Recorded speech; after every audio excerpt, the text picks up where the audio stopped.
Today we'll be covering bone health in the body defense systems. Bone is a dynamic organ that works with muscles to provide mobility for the body and to help shield internal organs from injury. Your bone health is determined by diet, exercise, and genetics. Minerals such as calcium, phosphorus, magnesium, and fluoride are crucial to normal bone structure. Vitamin D is also required for the absorption of both calcium and phosphorus and helps regulate their concentrations in the blood. Skin and epithelial cells are also involved in the immune system, and they provide physical barriers against foreign invaders. Vitamin A is crucial for maintaining the health of these physical barriers. Bone consists of a network of protein, fibers, primarily collagen, and minerals. Calcium and phosphorus are your main minerals in the bone, but you also need magnesium, fluoride, vitamin D, vitamin K, zinc, and protein. Collagen protein allows the skeleton to absorb impact. Calcium and phosphorus form the hydroxyapatite, which makes your bone strong, so the bone does not bend or collapse when you jump. There are two different types of bone. You have cortical bone, which is compact, and it makes up about 75% of your skeletal mass, and it's the dense outer shell. Your trabecular bone is your hard, spongy network of rods, plates, and spines.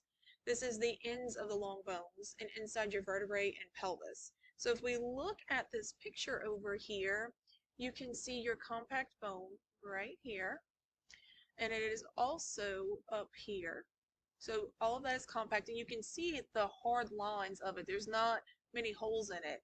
So your trabecular bone is all of this over here. You can see the holes in it. So this right here with all the holes, and this right here is your trabecular bone. For bone remodeling, we have bone building cells, which are osteoblasts, and they produce collagen and add minerals. Osteocytes take up and release bone minerals, such as calcium taken from the blood.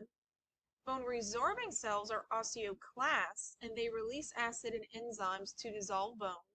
So this is very active in individuals that have a calcium deficient diet. And this is all an ongoing process throughout life. Most of the bone in adults are replaced every 10 years. So you're constantly breaking down bone and constantly adding it back. So if you're confused on, the difference between osteoblast and osteoclast, you'll notice that in bold, I have build and I have blast. And the reason that I did this is it's a hint. If you are trying to remember which one builds cells in your bone, like which one is building things or adding it back, that's your osteoblast. So the B builds. Very much like how I told you, HDL cholesterol is healthy, so H and H, think this for bone remodeling. So your osteoblasts build cells, and your osteoclasts break them down. So during times of growth, total osteoblast activity exceeds osteoclast activity. So we're building more than what we're breaking down. So this can also occur when bone is put under high stress or pressure. So this is going to build more bone. So athletes build more on arm use. So tennis players that are right-handed will have more bone in their more dominant arm. So if they're right-handed, their right arm. If they're left-handed, their left arm. Same concept for baseball. So whichever arm is using more pressure or applying more pressure is going to build more bone. And most bone is built in infancy to adolescence. By middle age, more bone is broken down than built. And estrogen will decrease osteoclast activity, so during menopause or amenorrhea. When the rate of bone loss exceeds the rate at which bone is rebuilt, bone mass and bone strength decline, and the risk of fracture rises significantly. And if you have a significant bone mass loss, this is known as osteoporosis, and we're going to talk about this in a few slides. Calcium is an essential mineral for normal bone and tooth development. The bone disease osteoporosis, which I just mentioned, has been known since early times. Archaeologists have found 4,000-year-old Egyptian mummies with the classic sign of osteoporosis, which is a curved spine. And then calcium also has many industrial applications. such as the plaster, which is used to set broken bones thousands of years ago. But calcium's major function is developing and maintaining bones, so that's its main function. It's also required for blood clotting. It's needed in the transmission of nerve impulses, so it'll open the calcium channels, which trigger synaptic vesicles to release the store of neurotransmitters. A lack of calcium gives you muscle spasms, so Charlie horses. So if individuals don't have enough calcium, your muscles will spasm, and we know that as a Charlie horse. And these are very painful. They usually occur in calves of individuals that have been working out or in other muscles that have been used and they don't have calcium in their body. Calcium is also used for muscle contraction, so calcium ions are released in muscle cells and allow contractile proteins to slide along each other, and also for cell metabolism, so it activates the enzymes that initiates breakdown of glycogen. And if you remember, we've talked about this many times, glycogen is your storage form of glucose, so calcium is needed to activate an enzyme to break down that glycogen to release glucose in your body. So where can we find calcium in the foods that we eat? Milk and dairy products provide the most bioavailable calcium available, and over half of the calcium in the United States comes from this, which is why my plate has milk with every meal to increase the calcium that people are consuming. You can also find calcium in yeast spreads, rolls, and crackers, kale, collard greens, turnip greens, broccoli, almonds, and calcium fortified fruit juices. Unfortunately, leafy greens have oxalic acid, which makes calcium become poorly absorbed, so it hinders that absorption of calcium. The RDA for calcium is based on promoting bone growth and maintenance, so more is needed during growing years and after menopause for women. So we need 1,300 milligrams a day for adolescents, 1,000 milligrams a day for most adults, and 1,200 milligrams a day for women over age 50 and men over age 70.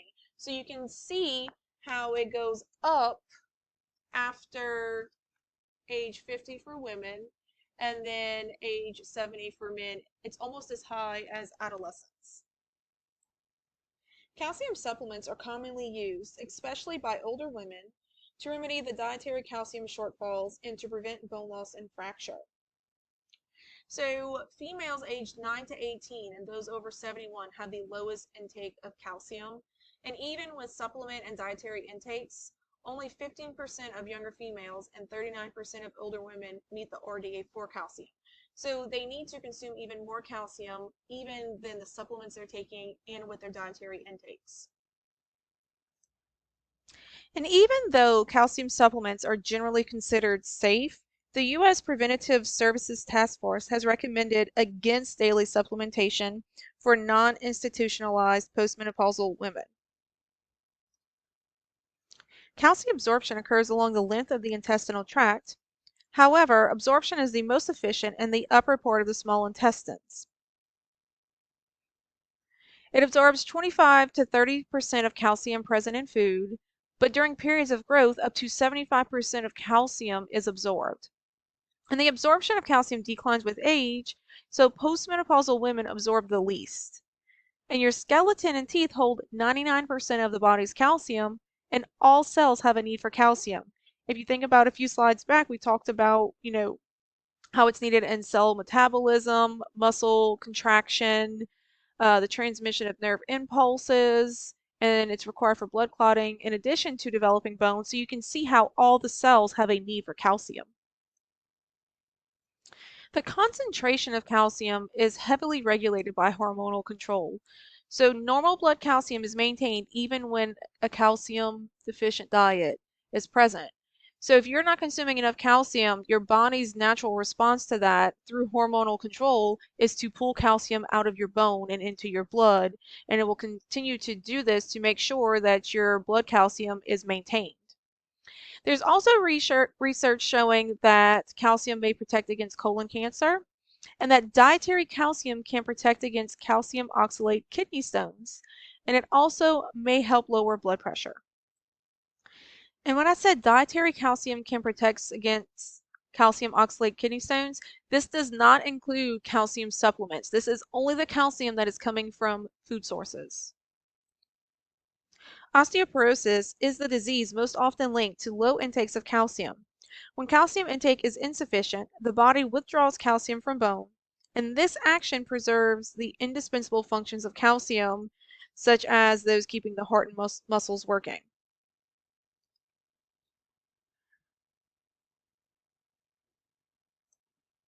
However, we just talked about how when you're consuming a low calcium diet, that your hormones are going to control the release or pulling of calcium from your bones. So we know that if this happens continuously, you continue not to consume calcium in the diet, your body's going to continue to pull calcium out of your bone. And if you do this over a long period of time, it can take many, many years, but osteoporosis can develop. And a diagnosis of osteoporosis is when bone loss and strength decline significantly, your bones become fragile and likely to break, specifically in the hip, wrist, and vertebrae in the spine. If you think back to a few chapters ago when we talked about the DEXA scan, this is one of the easiest ways and most accurate ways to identify osteoporosis. They're going to do a DEXA bone scan, and this measures the bone mineral density in the spine, hip, and total body using a very low dose of X-ray radiation. So for the test, a person lies on their back on a table for 10 to 20 minutes while an imaging arm glides over the length of the body. And like I said, we've talked about this a few chapters ago. These measurements are compared to those of a person at peak bone density, and the score resulting from these comparisons indicates if the bone mineral density is normal, low, or very low. And if it's very low, then that means osteoporosis. So this loss of bone in your spine leads to compression fractures and a loss of height. This is known as kyphosis, and it is a hump. 10% of adults aged 50 and older have this. African Americans have the lowest rate, followed by Hispanic Latino heritage, and Caucasians and Asians have the highest rate of osteoporosis. So how can you prevent osteoporosis? Number one, eating a healthy diet. Having adequate amounts of vitamin D, magnesium, phosphorus, potassium, vitamin K, and protein. But really, a calcium-rich diet is crucial. And you need vitamin D because it allows you to use the calcium that you're consuming. It helps you absorb it, which is why we add vitamin D to milk. Magnesium also improves calcium utilization, and potassium keeps the acidity in body fluids in check so calcium isn't removed from bone. Bone deformities that were likely caused by the vitamin D deficiency disease rickets have been described since ancient times. In 1918, scientists cured dogs that had rickets by giving them cod liver oil. They noticed that the dogs had these bone deformities, aka rickets, and they gave them cod liver oil, which is high in vitamin D, and it cured them. This is when the diet was linked to the disease. So a vitamin D deficient diet was linked to rickets. Vitamin D is a vitamin. It is also considered a fat-soluble vitamin, but it can be synthesized by skin cells from sunlight. If synthesis is adequate to meet needs, it can be classified as a conditional vitamin. What this means is it can be considered a prohormone or a precursor of an active hormone. In the absence of sunlight exposure, an adequate dietary intake of vitamin D is essential to prevent the deficiency disease rickets and also osteomalacia. The functions of vitamin D includes maintaining the body's concentration of calcium and phosphorus, help maintaining skeletal health. When blood calcium levels are low, vitamin D promotes increased intestinal absorption of calcium and phosphorus, and it can also pull it from the bone, which helps regulate your immune function. Vitamin D occurs in two forms. Vitamin D2, which is ergocalciferol, which is naturally found in foods, and it's also the form used in fortified foods and supplements, and also vitamin D3, which is also known as cholecalciferol. This is the form that's synthesized in skin from sunlight, and both have vitamin D activity in humans. However, vitamin D3 is the more potent of the two forms. Vitamin D2, the best source is fatty fish, so sardines, mackerel, herring, and salmon. Cod liver oil and fortified milk, and some fortified breakfast cereals have vitamin D2. Milk is fortified with 10 micrograms of vitamin D per quart, and cheese and ice cream are not fortified. So if you're thinking that you can increase your calcium intake because we fortified dairy products with vitamin D, cheese and ice cream are the exception to that rule. So only actual milk is fortified with 10 micrograms of vitamin D per quart. And supplements use this vitamin D form. So they're using vitamin D2. Vitamin D3 begins with a precursor of cholesterol synthesis known as 7-dehydroxycholesterol, and exposure to sunlight causes a ring on the molecule to form stable vitamin D3. This can then enter the bloodstream for transport to the liver and kidneys, which then forms your bioactive form, calcitriol.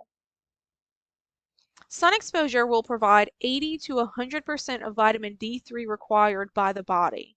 But the amount of sun exposure needed depends on the time of day, the geographic location, season of the year, one's age, one's skin color, and the use of sunscreen. So to put this in perspective, if we look at different locations, Boston, Massachusetts, the UV light exposure is adequate from March to October. However, November to February, the UV light is too low to produce enough vitamin D3. So if those individuals are trying to go outside and get enough UV light to produce the vitamin D3, during the months of November to February, it's not going to happen. However, from March to October, they will receive enough UV light to form vitamin D3. But then let's compare that to Los Angeles. They have enough UV light all year round. So if they go outside, they're going to form vitamin D3. And the reason for this is because as the distance from the equator increases, the amount of available UV light decreases. So here in Louisiana, we are pretty close to the equator compared to, say, Los Angeles or Boston. So we should have enough UV light all year round because of that. Production of vitamin D3 in the skin decreases by 70% by age 70. So 70-year-olds and older do not get enough sun exposure. So they're advised to get small amounts of sun exposure, especially during early morning and late afternoon, to help them minimize skin cancer risk, or to take vitamin D supplements to prevent deficiency. And then if we look at skin pigments, the skin pigment in dark skinned individuals may actually block UV light and prevent adequate D3 synthesis. Sunscreens with an SPF higher than 8 may also prevent D3 synthesis. Even though vitamin D3 is the more potent form of vitamin D, exposure to prolonged sunlight will not cause toxic amounts of vitamin D3. Our needs are based on limited sun exposure, so the RDA is 15 micrograms a day for 1 to 70-year-olds and 20 micrograms a day for adults older than 70. And it's also recommended to give 10 micrograms a day of vitamin D to breastfed infants. The reason that it is recommended for breastfed infants to get supplements of vitamin D is because breast milk does not have that in it. It doesn't contain any vitamin D. However, infants that are drinking formula typically have 10 micrograms added to the formula. Once you've consumed foods that contain vitamin D2, about 80% of vitamin D2 is incorporated with the other dietary fats into micelles in the small intestine. They're absorbed and transported to the liver through the lymphatic system. Because vitamin D is a fat-soluble vitamin, it is stored in the adipose tissue. It is also excreted in the body by bile that is lost in feces, and only small amounts are lost in the urine. The skeleton will not mineralize normally without adequate calcium and phosphorus in the blood for deposition in bone. In turn, this causes the bones to weaken and bow under pressure. When these effects occur in growing bones of children, the vitamin D deficiency is called rickets. The signs of rickets are an enlarged head, joints, and rib cage, a deformed pelvis, and bowed legs. In developed countries, it's associated with fat malabsorption, low milk intakes, and minimal sun exposure through protective clothing, sunscreens, and limited outdoor activity. Osteomalacia is a vitamin D deficiency found in adults. This means soft bones. They have easily fractured bones of hip, spine, and other bones. However, this is not osteoporosis. Osteomalacia is most likely to occur in adults with kidney or liver disease or intestinal diseases that impair fat absorption, like Crohn's disease. And other adults are at risk of deficiency include those with dark skin and those with limited UV exposure. Older adults in northern climates or nursing homes are also at risk because of little sun exposure, low dietary intake, and impaired kidney function. Vitamin D toxicity can result from supplementation, but it does not occur with sun exposure. Some current concerns are that eradicated epidemic rickets in the 19th century with fortification of milk and cod liver oil. We currently have a widespread inadequate vitamin D status, and everyone's using sunscreens, the use of clothing to cover skin, and no time outside. So this is not to say that you should never use sunscreen. However, you should get at least 10 minutes a day in the sun with no sunscreen and no clothing covering your arms and legs and head and every piece of your body so you can absorb the vitamin D coming from the sun. And those individuals that spend absolutely no time outside will never be able to get vitamin D3 through UV light. Phosphorus is an essential mineral required by every cell in the body. This glowing mineral wasn't discovered until the late 1600s when a merchant distilled urine hoping to manufacture gold. What he discovered instead was glowing white phosphorus in the bottom of the flask, and this is actually how phosphorus was obtained until researchers discovered that bones are another rich source. So phosphorus is a major component of bones and teeth. It is also a component of ATP, which we know we use for energy production. It is the energy source in our body.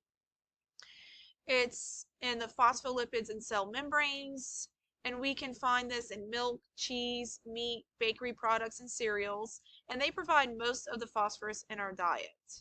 Additives can also contribute to phosphorus, so monosodium phosphate, monocalcium phosphate, and iron phosphate. Phosphorus deficiency is rare, but a chronic deficiency can contribute to bone loss, decreased growth, and poor tooth development. The symptoms of rickets may occur in phosphorus deficient children because of insufficient bone mineralization. Other symptoms include anorexia, weight loss, weakness, irritability, stiff joints, and bone pain. Marginal phosphorus status can be found in preterm infants, those with alcoholism, older people eating nutrient-poor diets, and those with long-term bouts of diarrhea and weight loss. Once again, toxicity of phosphorus is also rare, and the long-term effects of a high phosphorus diet are unknown.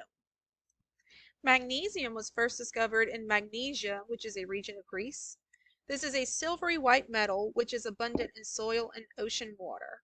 It is also an essential nutrient for both plants and animals, and a very wide array of foods supply us with this. Magnesium is the second most abundant intracellular cation in the body, and majority of it is located in the skeleton, which contributes to bone structure and mineralization. Research shows that high magnesium diets can protect against metabolic syndrome. It also reduces inflammation, decreases blood pressure, and prevents heart rhythm abnormalities. Magnesium is also needed for DNA and RNA synthesis, and it's important for nerve transmission, heart and smooth muscle contraction, and glucose and insulin metabolism. Magnesium is found in chlorophyll, so some of the richest sources are plant products like green leafy vegetables, broccoli, squash, beans, nuts, seeds, whole grains, and chocolate. Hard tap water also contains magnesium, and it also does contain calcium as well. Coffee and tea have high levels of magnesium, and refined foods generally are low in magnesium.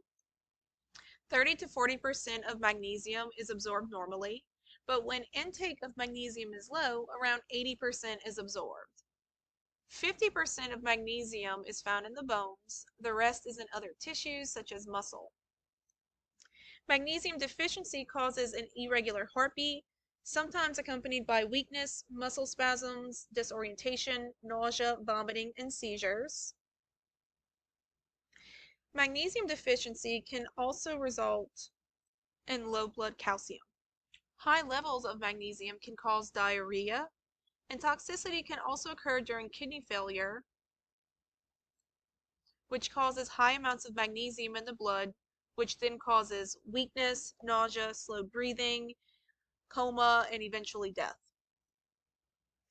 Fluoride is not an essential nutrient because all the basic body functions can occur without it. However, we know that it reduces or can prevent cavities in teeth by creating crystals that provide greater resistance to bacteria and acids in the mouth that can erode tooth enamel. The major source of fluoride is fluoridated water, and this is added to the public water supply in a safe and optimal level for prevention of dental cavities. Tea, seafood, and seaweed also provide fluoride, and we find fluoride in fluoridated toothpastes and mouth rinses. However, bottled water does not contain fluoride. A deficiency of fluoride causes an increased incidence of dental cavities, but no disease or disorder occurs. Toxicity of fluoride is rare, but it has been seen in young children. It can be life-threatening, and you'll see symptoms like nausea, vomiting, diarrhea, sweating, spasms, convulsions, and coma. And you'll also see mottling of enamel that can occur with excess fluoride intake during tooth development. The life-threatening toxicity from fluoride typically occurs in young children that take a lot of fluoridated toothpastes, mouth rinses, and supplements and swallow the fluoride that's in those, so this should be kept out of reach of young children. The body is constantly under attack by foreign invaders, such as bacteria and viruses, free radicals, and cigarette smoke. Our immune system is a network of cells, tissues, organs, and chemicals working together. We have an innate immunity, which is present at birth, physical barriers that block access to the body through your skin, chemical secretions, which is hydrochloric acid in your stomach, physiological barriers such as fever, and an acquired immunity which develops over time, known as antibodies. Vitamin E, C, selenium, and beta-carotene are all important parts of the antioxidant system.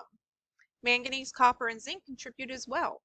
They help maintain the integrity of cells by stopping chain reactions caused by free radicals, which are very unstable compounds that destroy cell components like DNA and cell membranes. Vitamin E is also a fat-soluble compound which acts as an antioxidant. You find this in lipid-rich areas of the body. However, studies show that it does not decrease the risk of prostate and other cancers. The effects may vary with the stage of prostate cancer. There's inconsistent findings in research regarding the effects in cancer and cardiovascular disease. Good food sources of vitamin E are plant oils like cottonseed, canola, safflower, and sunflower oils, wheat germ, avocado, almonds, peanuts, and sunflower seeds, and products made with plant oils like margarine, shortening, and salad dressings. Animal fats and dairy products contain little vitamin E. It's destroyed by oxygen, metals, light, and heat by deep fat frying. Vitamin E, because it's a fat-soluble vitamin, is absorbed in the small intestine through the lymphatic system.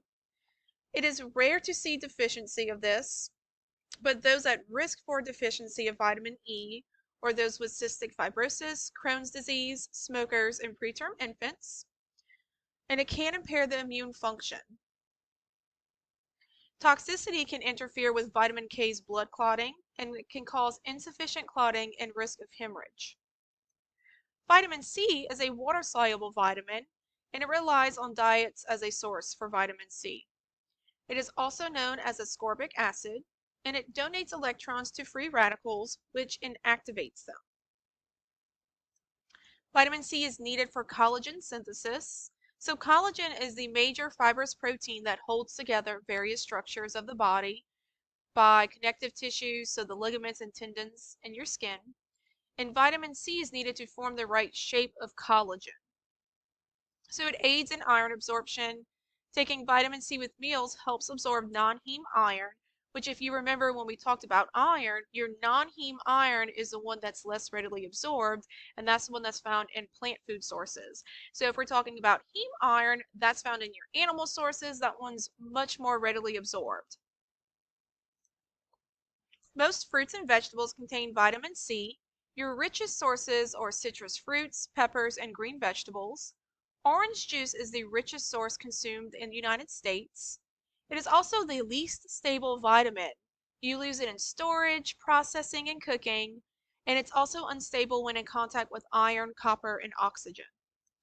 Vitamin C deficiency prevents normal synthesis of collagen. It can cause widespread changes in the connective tissue in the body.